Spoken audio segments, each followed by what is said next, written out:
Hello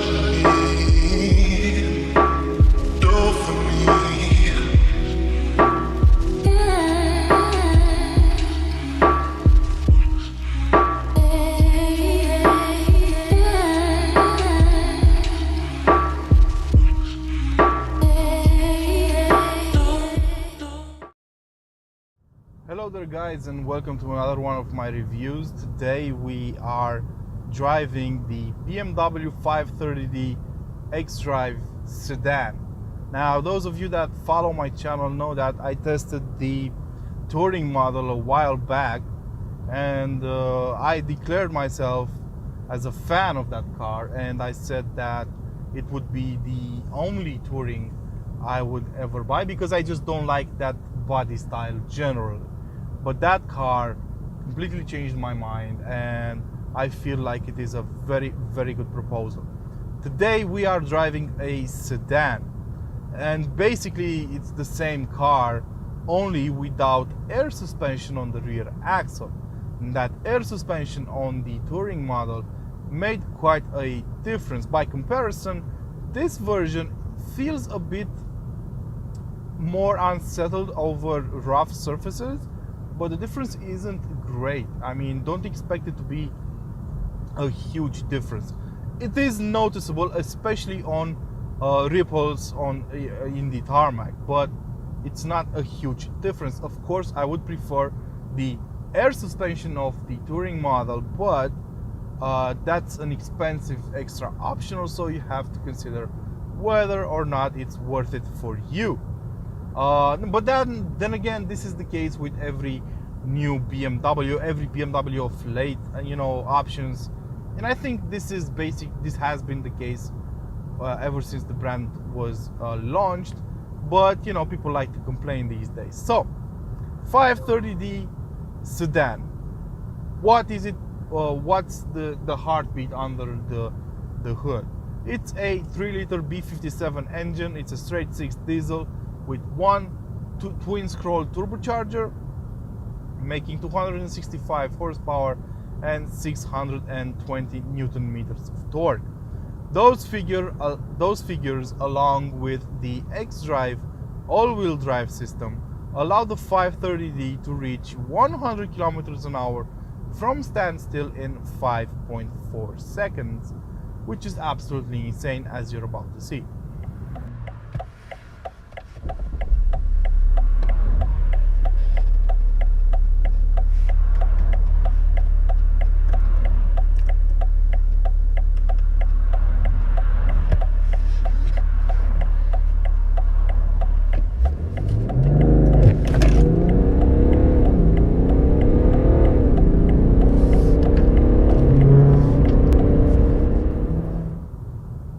The reason I'm saying it's insane is that, well, not long ago, that kind of performance was reserved for M cars, and nobody ever thought that a simple 3-liter diesel car would be able to accelerate that fast.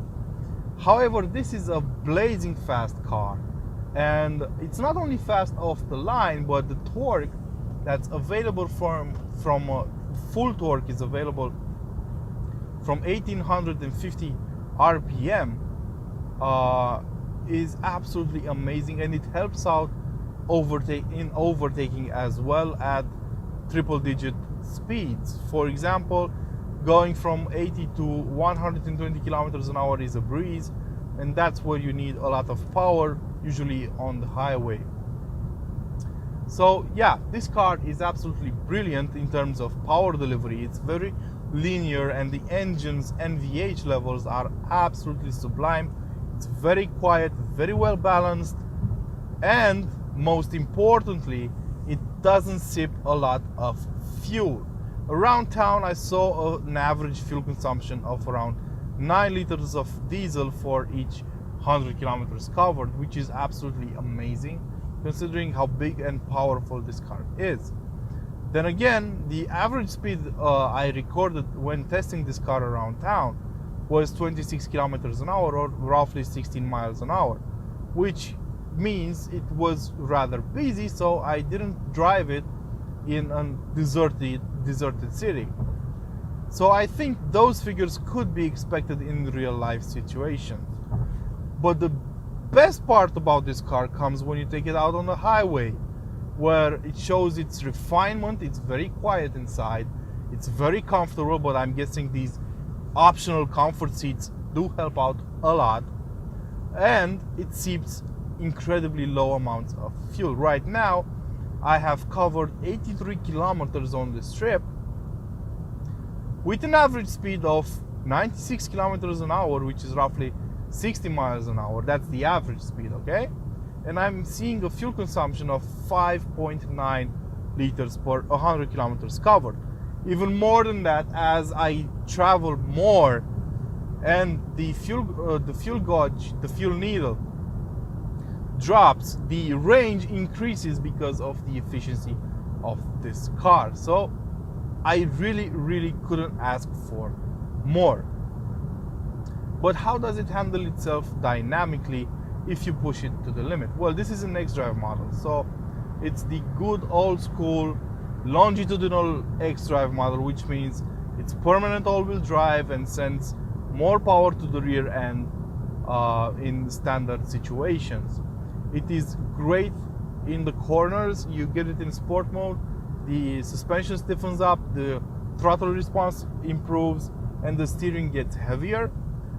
Throw it into a bend, push it up to 8/10, and the car is right there with you, even though we have a diesel under the hood. There is some noise, fake noise pumped into the cabin. A diesel will never sound as good as this car wants you to think it does, but it's not terribly annoying, especially if you're used to active sound design. So how does it drive? Well, as I said, if you push it into a corner, it will be adequate. It doesn't lean a lot, especially with the adaptive suspension. It doesn't lean a lot into corners. It feels lighter than it really is, and a lot of the credit for that goes to the integral steering, because this car has integral steering. What that means is the rear wheels move along with the front ones for about 1.5 degrees or something like that.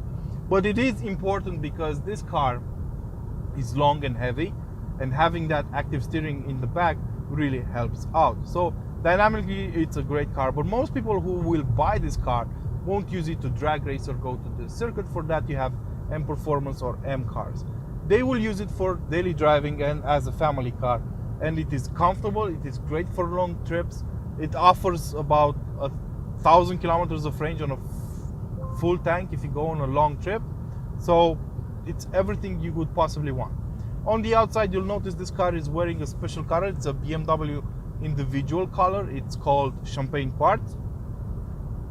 It's a sort of brown with pink hue color. I really don't know how to describe it. You just have to see it. It looks really good. It has black glossy wheels, the blue M Sport calipers underneath them all, tinted windows. It looks absolutely gangster, and I love it to death. So, to sum up, great comfort, incredibly good fuel consumption, and looks to kill. What's there not to like? I think this is the best buy of the 5 Series range, the 530D. I don't think it's worth it to push more for the 540D if you're looking at a diesel, or to skimp out and get a 520D, even though the 520D is adequate. I think the 530D just hits the right spot. That being said, this has been my review of the 530D xDrive. I hope you guys enjoyed it. If you have any other questions, don't forget to drop them in the comment section below, and maybe hit me with a like and a subscribe. Until next time, I'll see you soon.